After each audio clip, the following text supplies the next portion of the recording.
Welcome back, friends. Check this out. I'm really excited because yesterday I was in my local Home Depot and I saw for the very first time the brand new Milwaukee PACKOUT Cabinet that was just announced a little bit earlier this year. And let's take a look at it. So you can see in here, I have a light along with some spray paint cans, the M12 radio. What I'm gonna do in this video, I'm going to show you what all different tools we can fit inside here. And I also recorded some footage, my paper towel test inside here with this closed through two different rainstorms. It rained last night pretty hard and it rained again this afternoon. So you're gonna see the footage from that. And I'm hoping that this video is gonna answer all your questions with this because it's not cheap. It's 139 bucks for this. So I'm hoping my video will help you know if this is right for you. Let's get going.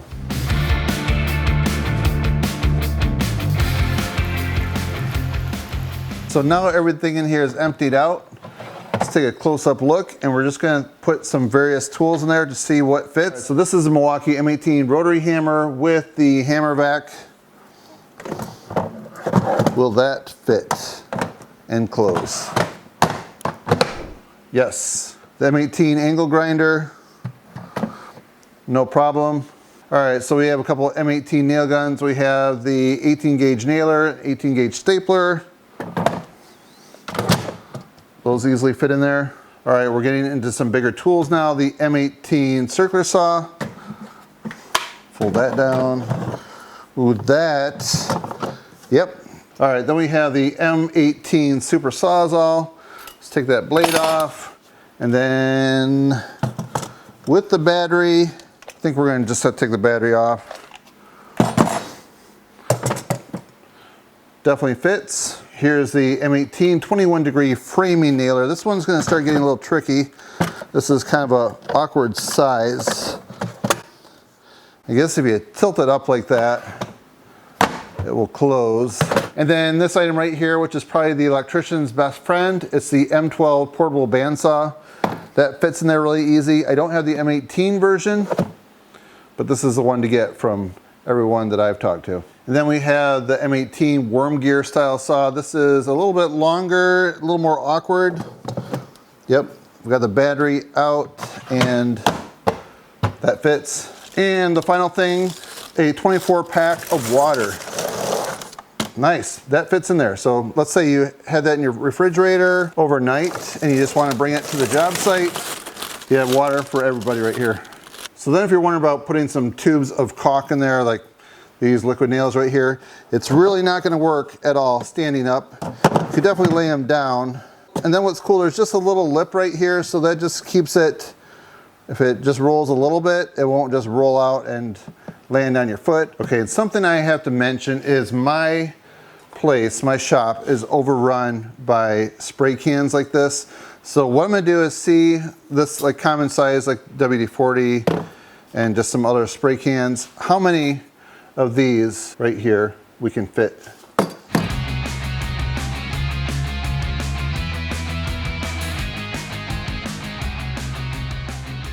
So I just measured the overall height of this can right here. It's 10.5 inches, so that just really doesn't work.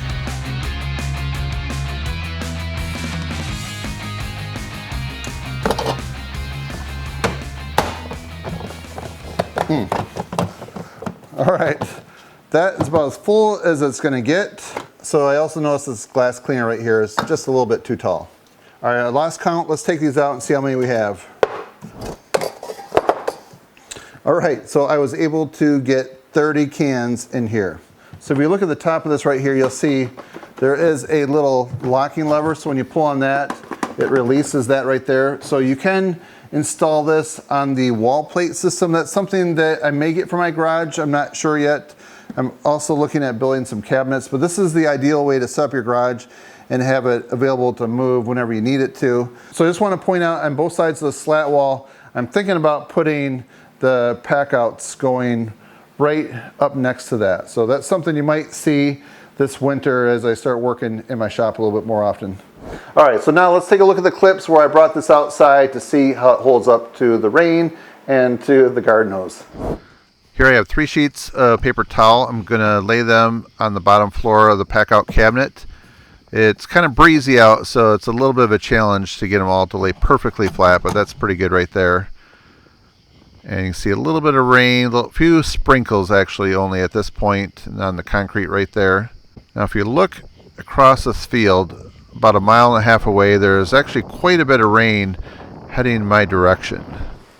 Oakley's out here to check it out. He actually smells the heavy stuff moving in soon. And here's the heavy rain. So this is actually really putting the Packout to the test.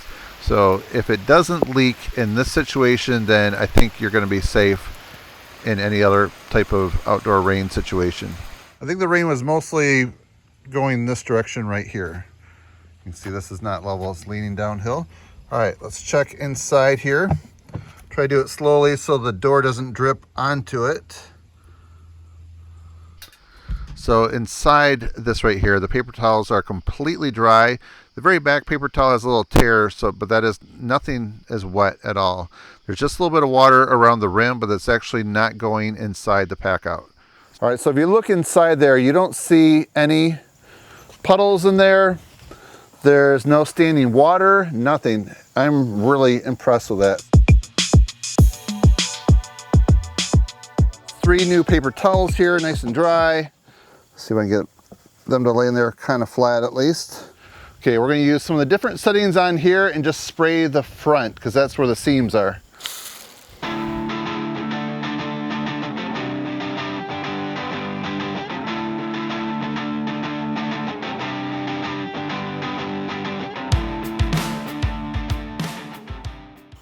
All right. Completely full on top. I definitely sprayed the front pretty well. I didn't use the jet nozzle. I thought we should see what the inside looks like first. Okay, let's check out the inside. Nice and dry. All right, looking inside here, I don't see any rain.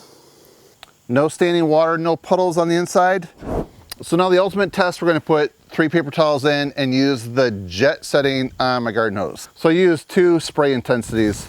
We'll do this one first, and then we're gonna end with this one right here. I'm standing about 4 feet away.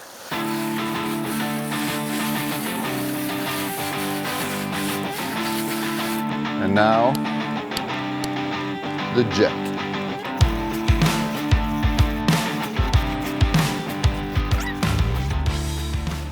I'm definitely thinking that there's going to be water on the napkins because I was going straight at it there and the water could easily go up and over that way. So I don't know that it has protection there. It does have protection for anything coming down on it or at an angle, but I know that me hitting it there with force, it probably is going to go up and over. All right, ready? The moment of truth. Oh yeah.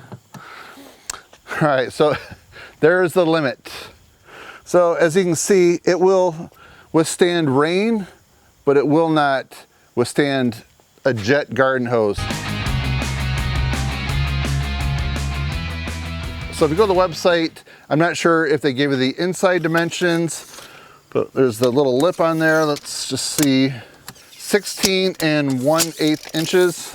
And then the lowest part that dips down there from the door, 9 3/4 inches right there. And then the depth, there's some little bump outs there to the door itself. You're looking at 12.5 inches. So if you like using your Packouts in a rolling system like this 2-wheel cart right here, this is the setup that I like for me personally. Let me show you how the cabinet fits in there and how I would use it. Now I like the idea of the cabinet being higher up, like right here or right there. If you have it down too low, then you have to kind of squat down to get in there to see what's going on. But the drawers, when you open them up, you can easily just look down there and see what you got going on. And then the very top, I really like this work table right here. This definitely comes in handy. Here's a nice option for you if you want to have some security to lock your valuables inside the Packout cabinet. You can put a padlock right through those holes right there and secure your items. And now looking inside of it, this is something I noticed. It looks like there's room for a future shelf. Now, I didn't see anything on the Milwaukee website yet, but it looks like that will be out sometime pretty soon. All right, friends, so now I'd like to know what you guys think about the Milwaukee Packout Cabinet right here. If you have any questions about certain things fitting in there, let me know. Be happy to respond. And my question for you is, would you, if you had this, would you put it on your wall in the garage and just use it for shop storage, or would you tend to bring it with you to the job site? Let me know down below. And then if you haven't subscribed to my channel yet, please do so, because we got more videos coming out soon.